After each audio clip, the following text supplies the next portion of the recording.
Good day, everyone. Welcome to Blacklogic. Two suspects arrested over the theft of the crown jewels from the Louvre Museum in Paris. Donald Trump touts his peacemaking skills as Thailand and Cambodia sign a ceasefire deal. Also, Trump raises tariffs on Canadian goods over an advert featuring Ronald Reagan. People are having fewer kids and their choice is transforming the world's economy. U.S. government says it will stop paying for most federal food aid this week. So again, I have those updates for you guys, and we're going to break down how a lot of these things will affect not just United States of America, but the world itself. Right, so I know you guys have been hearing this story that two suspects was arrested over the theft of the crown jewels from the Louvre Museum in Paris. And in Paris, the world famous Louvre just got hit. These two men, supposedly in their 30s, have been arrested in connection with the theft of the royal jewels valued at around $88 million or 88 million pounds rather, or euros. That is equivalent to $102 million. Now, the museum's Galleria of Poland, here's how they are stating that this heist went down. They state that the thieves disguised themselves as maintenance workers, used a furniture lift basket to get up in the side of the museum. They smashed the display cases in under 8 minutes and made off with 8 precious artifacts. Now, one suspect was caught at the Charles de Gaulle airport, attempted to board a flight to Algeria, and the other was located in St. Denis. So again, a lot of people online were hoping that these guys went away because we understand that the crown jewels of Napoleon, that a lot of the jewels in France that they have at the Louvre and other museums around the country have been stolen, mostly from the continent of Africa. So a lot of people are championing on, not that they're trying to promote lawlessness in France, but again, stealing the same jewels that in the early, 1800s that France allegedly stole from the continent of Africa. So again, they have suspects that are in custody now. In my personal opinion, I don't think that these are the two that committed the crime, because this, in my opinion, this was a mastermind. These are mastermind thieves. And why would they, one, try to fly out to Algeria instead of taking a ship or a boat that they could have paid, the captain $100,000 to put him in a particular, one of these ore tankers, or they ship a lot of these mill vans, those big metal boxes, containers that ship a lot of import and exports to other countries. Why wouldn't they be more covert than to get on an airplane where you need identification? There's just so many complexity when you're trying to fly out. So I don't think these are the two. Now, again, I could be absolutely wrong. We just don't know until the evidence comes out. But yeah, a lot of people were championing on these guys like, yeah, they stole something that was stolen. But again, I'm not trying to promote lawlessness here on Blacklogic. But again, it's a very interesting story that I'm following. And hopefully you guys are just thinking about how they could have possibly got away. And these two are just puppets that are being used, that these are not the true criminals that committed this crime. Now, President Trump touts his peacemaking skills as Thailand and Cambodia signs a ceasefire deal because he showed up to the stage and, leaders from Thailand and Cambodian, even some mentioned that people were from Malaysia were there on stage with Donald Trump. And this was held at Kuala Lumpur, which is the capital of Malaysia. And he used the event to bolster his image as a global peacemaker. We can make peace around the world, but we can't make peace right here in America. I digress. Because framing the deal as proof of his leadership beyond U.S. border, and Southeast Asia is a very strategic region, and any diplomacy there impact U.S. influence, regional trade, and power dynamics with China, because a lot of these countries actually makes a lot of goods and products for America, let alone China.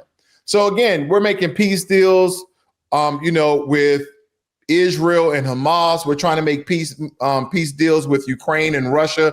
We're making peace deal with Cambodia and Thailand, but it seems as though in America we're not making peace deal with the citizens versus the government. That's what it really boils down to. And I know a lot of people are not understanding, because when we hit this last story, we're talking about government assistance and welfare and EBT and SNAP. and basically those social benefits that the government provide to millions of Americans, we're going to see that the racial dynamic that a lot of politics play really does not jive. Because again, as I keep telling you, it's really the elites and the government versus the people who are in the middle class and below. And we're going to get into that a little bit later, but I just wanted to show you guys how there's a lot of peacemaking deals around the world, but except right here in America, because the American government is still shut down. Now, here's a curveball, because when we look at Canada and the province of Ontario, they pulled an advertisement featuring the voice of Ronald Reagan opposing tariffs. And the ad in turn triggered an angry response from President Trump, who halted trade talks and implied punitive tariffs. Now we're punishing countries with tariffs. And the US and Canada are sparring over the ad's content, and that is escalating into a broader trade congestion, because tariffs affects everyday consumers, farmers, jobs. It's not just about big rhetoric. There are real people affected when tariffs hit and trade flows shift. And this is what I was stating just last week, that I hope that it pans out for America, that the strategy and tactics of using tariffs will be beneficial long term. Also, I stated last week that he's using a play out of former President Ronald Reagan's playbook of using tariffs as an effective tool. But there are some data points I failed to mention that I will let Ronald Reagan himself chime in on. Now, this is a 5-minute video. I think I may speed it up just a little bit, but I want you guys to hear primarily majority of the speech, because it's important to understand tariffs today, because President Trump, tariffs is a beautiful word. And as I was saying initially, that I can see how tariffs initially for a short period of time can be beneficial. And these are some of the same echoes that President Ronald Reagan in the late 1980s was speaking about. So without further ado, let's get right into that video, because I really want you guys to listen in how he was going to use, how he used tariffs very temporarily, and that how he had all this information and data to prove that using tariffs long term would not only hurt those countries, but also will hurt the American people. My fellow Americans, Prime Minister Nakasone of Japan will be visiting me here at the White House next week. It's an important visit because while I expect to take up our relations with our good friend Japan, which overall remain excellent, recent disagreements between our two countries on the issue of trade will also be high on our agenda. As perhaps you've heard, last week I placed new duties on some Japanese products in response to Japan's inability to enforce their trade agreement with us on electronic devices called semiconductors. Now, imposing such tariffs or trade barrier practices that violated an agreement between Japan and the United States. We expect our trading partners to live up to their agreements. As I've often said, our commitment to free trade is also a commitment to fair trade. But you know, in imposing these tariffs, we were just trying to deal with a particular problem, not begin a trade war. So next week, I'll be giving Prime Minister Nakasone this same message. We want to continue to work cooperatively on trade problems and want very much to lift these trade restrictions as soon as evidence permits. We want to do this because we feel both Japan and the United States have an obligation to promote the prosperity and economic development that only free trade can bring. Now, that message of free trade is one I conveyed to Canada's leaders a few weeks ago, and it was warmly received there. Indeed, throughout the world, there's a growing realization that the way to prosperity for all nations is rejecting protectionist legislation and promoting fair and free competition. Now, there are sound historical reasons for this. For those of us who lived through the Great Depression, the memory of the suffering it caused is deep and searing. And today, many economic analysts and historians argue that high tariff legislation passed back in that period, called the Smoot-Hawley tariff, greatly deepened the Depression and prevented economic recovery. You see, at first, when someone says, let's impose tariffs on foreign imports, it looks like they're doing the patriotic thing by protecting American products and jobs. And sometimes for a short while it works, but only for a short time. What eventually occurs is First, homegrown industries start relying on government protection in the form of high tariffs. They stop competing and stop making the innovative management and technological changes they need to succeed in world markets. And then, while all this is going on, something even worse occurs. High tariffs inevitably lead to retaliation by foreign countries and the triggering of fierce trade wars. The result is more and more tariffs, higher and higher trade barriers, and less competition. So soon, because of the prices made artificially high by tariffs that subsidize inefficiency and poor management, people stop buying.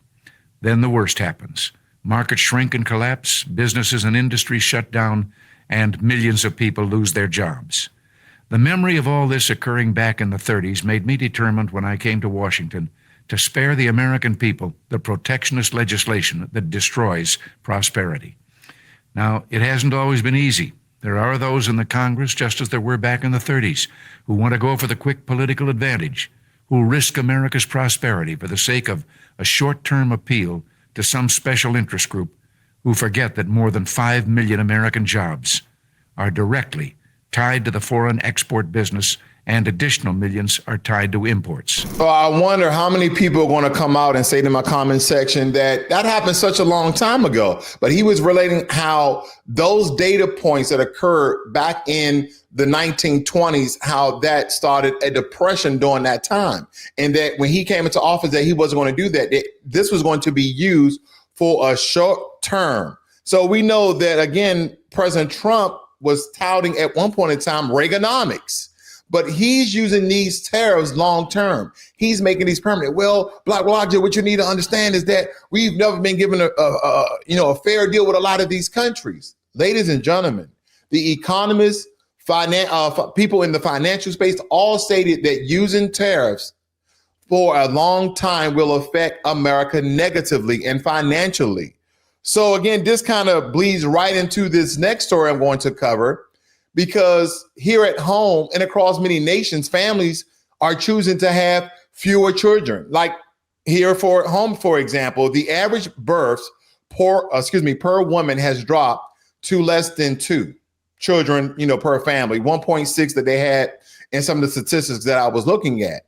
A shrinking younger workforce and a growing older population, pressures that are on pensions and 401ks, health systems. This changes the very fundamentals of economies. And I just want to point out some key things that this family was talking about in referencing to raising children, okay? It states that, but the Menchos also made a decision that increasingly common for families in the US and around the world. One is enough. I don't need another one. They're talking to the kids like they're artifacts, like they're trinkets or a piece of furniture, by the way. I don't need another one. I don't want another one. I love having only one child, said Ashley Vancho, who works as a financial planner. Again, she probably already mapped this out on her budget. Like, wait a minute, more than one kid is way too much money economically in the current times that we live in. That's probably what she was stating. Her husband, Nick, an Episcopal priest, agreed that big families make less sense in today's economy. Big families make less sense in today's economy because things are so darn expensive. It really stacks the chips economically against you, he said. They go on to say that worldwide, the number of children born to the average family has dropped by more than half since the 1970s, according to the latest United Nations data. Economists say having fewer children is the norm for many families, especially in relatively prosperous countries like the US. So it don't matter how rich and powerful America is, a lot more families are having less children simply because it's so darn expensive. And here's the thing about the world markets: import, export, fair trade, equal trade. It doesn't really matter. Ladies and gentlemen, these markets and industries, they are the ones that control the price of products and services. So how we would state that every year in America, inflation usually teeters around 1.3% to 2% each and every year, that things gain interest 2%. Now we're looking at 3%. Things are rapidly becoming more expensive. Now, gas have been fluctuating very low. I think In my area, it even got around to around $2.35 per gallon, and then it shot back up to $3, and now it's down to $2.50. So again, gas is kind of being attainable. Gas is kind of being within a manageable range, so to speak, because we're getting used to gas being around $2.50, $2.70. Most Americans are getting used to that. So I think if gas stays under $3, you won't hear too many Americans voice their opinion on the gas prices. But groceries are up over 5%. Products and services are up over 5%. When you look at the consumer price index, also known as the CPI, a lot of these things are up because these are all relating to tariffs in some degree. Now, granted, this is just the way of the world. When it comes to inflation, it rises 2% each and every year. And we have systematically and economically been aware, and we adapt, so on and so forth. But also the amount of money, whether it be hourly wages or salary wages, or when people are making a certain amount of money, those things tend to increase year after year as well with your yearly bonuses or your quarterly bonuses. Those subside the amount of inflation over the course of time, but not anymore. Those bonuses are going away. A matter of fact, there are a lot of companies going through RIFs.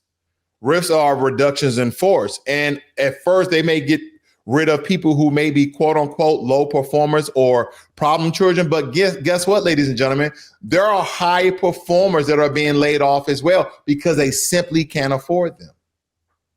And if you are a high performer, they may offer you less than what the market state you should be earning.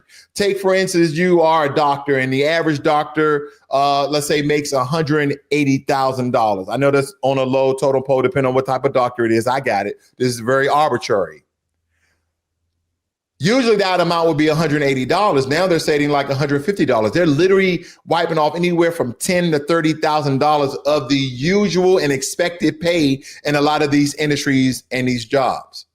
So again, all these things are related. Again, tariffs could be good in the beginning, but according to Ronald Reagan and quote unquote Reaganomics, even back till the late 20s and 30s, that long-term tariffs will be detrimental to the U.S. economy. And that's not even conjecture, that is proof and facts. Now, we've been hearing about food stamps, EBT, SNAP, supplemental nutrition, that a lot of these programs are going to stop sending out checks and aid because the United States Department of Agriculture has announced that due to the ongoing federal government shutdown, it will not use contingency funds to pay for November's benefits under the SNAP program, which we also know as the Supplemental Nutrition Assistance Program.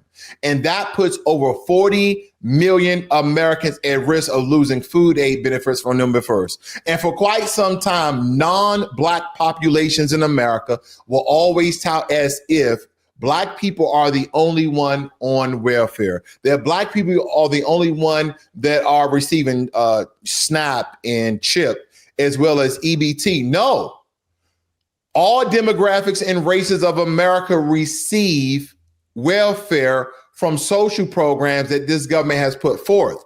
Some areas more than others, and other areas more than other groups.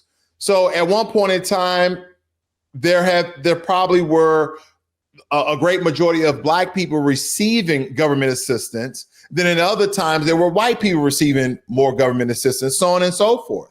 Because they used to put this stereotype out there that Black men and women were the welfare kings and queens, as if white people or Asian people or Hispanic people or even immigrants wasn't receiving supplemental benefits from the government. And we all are, and we all were. So again, let's get into the details because again, this is really not about the people, in my opinion.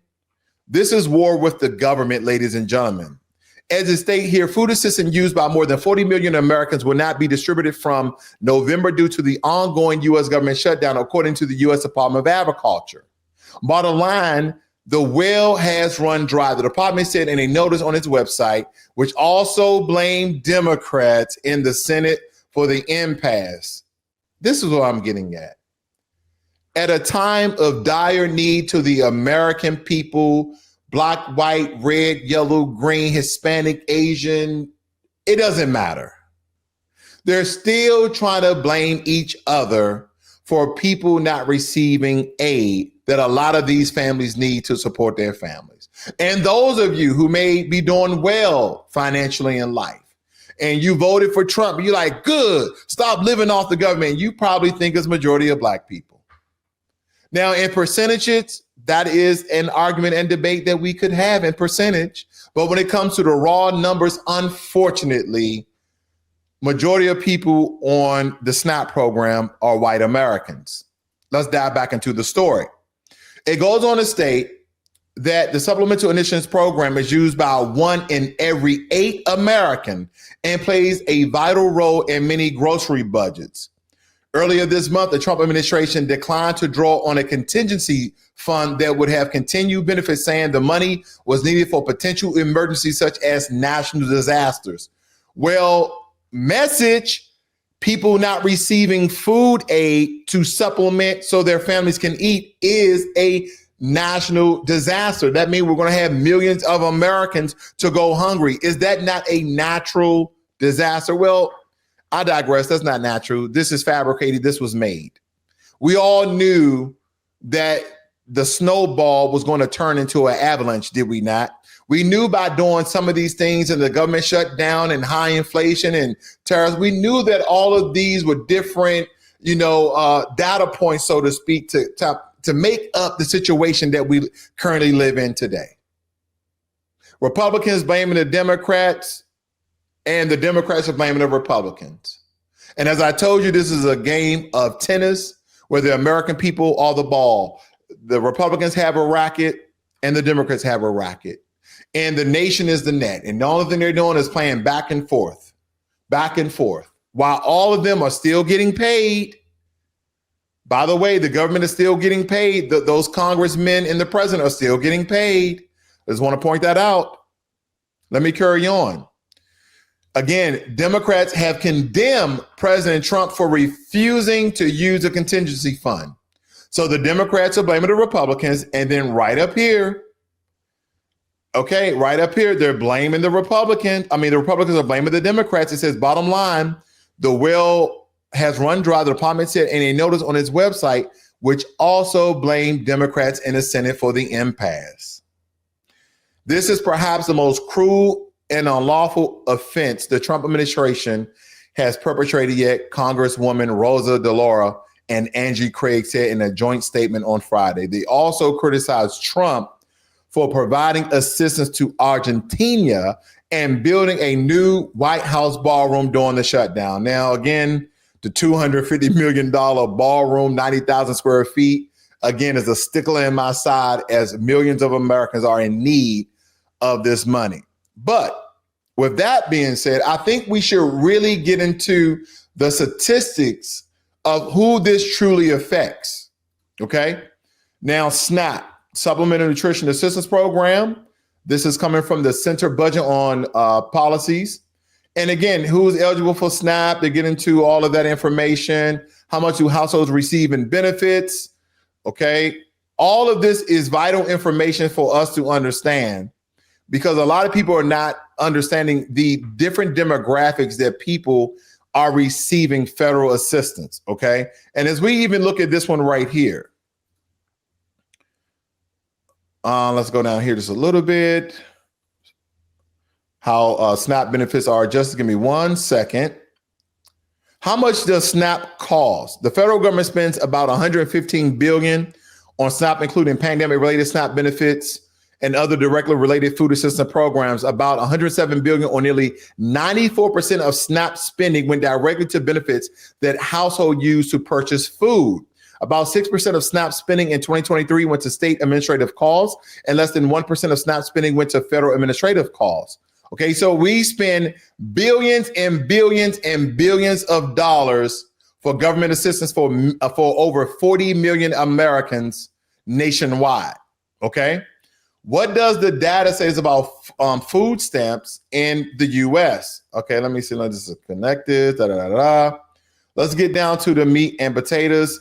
Food stamp use surged during and after the Great Recession. Okay, the Great Recession was at 1920 or 1919. What was the Great Recession? I forgot. I know we had a recession back in 2008 when Obama was president, but we also had a Great Depression. I believe it was in 1920, if my memory serves me correctly. Now it goes on to who is eligible for food stamps. But again, food stamp checks will not be going out. Characteristics of SNAP recipients in the U.S. according to 2020. It says all recipients, and they kind of given the age, so between the ages of 25 to 44 and 45 to 64. That is the majority of Americans who are receiving SNAPs because, again, 1824, most of them really don't have children. And of course, when you hit your golden years, 65 plus, most of those children are now grown, so they're on their own. But the majority are the people who are between the age of 25 to 64 who are heavily dependent on SNAP benefits, okay? What is the majority of the population who receive SNAP benefits?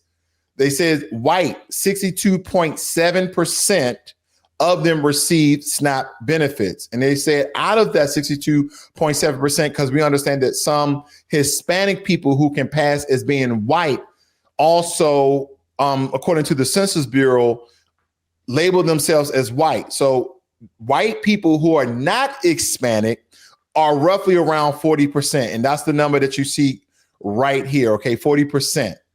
It goes on to saying that black people, okay, 27%, Asians, 3.8%, and then all other races, including Hispanics, 27%. Native born, 87.8%, and then foreign born, 12.2%. And if you look over here, it says non-Hispanic white people accounted for 44.6% of adult SNAP recipients and 31% of child recipients in 2020. It goes on to state that about 27% of both adult and child recipients were black, Hispanic people who can be of any race accounted for 21.9%. So black people at 27%, white people at 45% roughly, when you're not including those Hispanics Hispanics, not just Hispanics, ladies and gentlemen, my apologies, but people from the Middle East. According to the United States Census Bureau, people who derive from the Middle East, you also have white Hispanics. They all label themselves as white in America because they can get those trinkets, benefits, and handouts from the American government, as you see here. Now, I know a lot of people will say, well, when was this published? Because again, these dates do make a lot of sense. Now, again, according to the statistics, not all current statistics are going to be present day. Now, this is from 2023. So this is very, very recently. But I will go back just a little bit here. Okay, I had a website up here. This is coming from the United States Census Bureau. But this is somewhat old. This is from 2022. It kind of dates back from 2013 to 2019. Okay, but this was published in 2022, by the way. But the statistics is coming from 2013 to 2019, if that makes any sense. So let's jump right back into it. Excuse me. Some of the federal assistance that people are receiving, and I've been telling you this for years, CHIP, Children's Health Insurance Program. That is a social program that America provides. SNAP, Supplemental Nutrition Assistance Program. Don't forget about WIC, Women in Care. That's also another social program paid by federal and state governments. We also have Supplemental Security Income, SSI, TAF, Temporary Assistance for Needy Families. I told you all of these programs that comes from a very capitalist society that the government will tell you. I keep telling you that America is a hybrid. We have parts of our country that are socialist as well as parts of our country that are capitalist. I digress, okay? So now, let's get into some of the percentages here. Now, I already went down some of the social safety net benefits that you see here. And right now, we have that the race is white. You can't go to any other year. Right here, we're on 2022. Now, in 2022, they stated that roughly 21% of white Americans receive Medicaid and CHIP.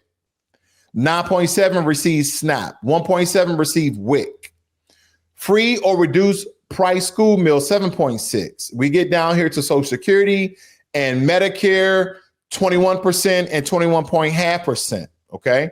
So I want you kind of remember some of these key numbers here when it comes to Medicaid and SNAP, and when it comes to Social Security and Medicare. Okay, because I'm gonna change the demographic. I'm gonna change the race to Black. Okay, give me 1 second. There we go. Now, this number increased significantly for Medicaid and CHIP at 23.5% and SNAP 11.7%. I think it's like 1 or 2% off from with the white population receiving. But when you come to Social Security and Medicare, the white demographic were 1 to 2% more when it comes to Social Security and Medicaid, and Medicare. So again, these numbers are dating back from 2013 to 2019, and they have been published in 2022. The reason why I want to point out some of these, statistics and information on government websites, so the government will know so better than a Pew Research, right? Even though they're getting their information from the United States Department of Agriculture. Let me blow that up for you guys, okay? It's a Pew Research analysis of data from USDA Food and Nutrition Services, okay, of 2023. So this is more updated than you see here that, again, Black people are receiving more social benefits. So this is going to affect more white people than it is Black people. This is going to affect more Hispanic people than it is Black people. The only people that it won't really affect are Asians, okay? Because again, they're one of the richest demographics in America. And when you dive a little bit deeper into the ethnicity of Asians, Indian Asians or Indian Americans, Indian immigrants, Indian Asians are the ones who are probably on no government assistance at all. Okay, they're the richest Asian group in America.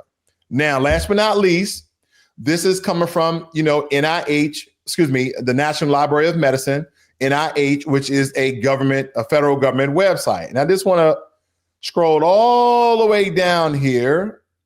I want to show you key figure numbers of Table 1.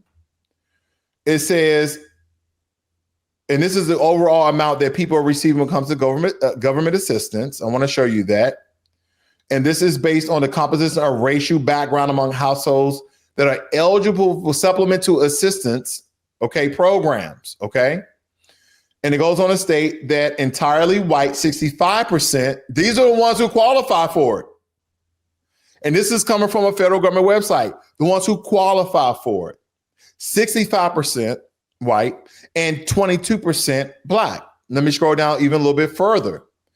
It says food insecurity and supplement nutrition assistance program participation by racial identity. I'm gonna get off screen here very quickly. I want you to see this. So it says entirely Asian, food insecurity not covered by SNAP, food insecurity covered by SNAP, and then food secure covered by SNAP. Look at Asians, a very small population of Asians, right? Black, we have an increase.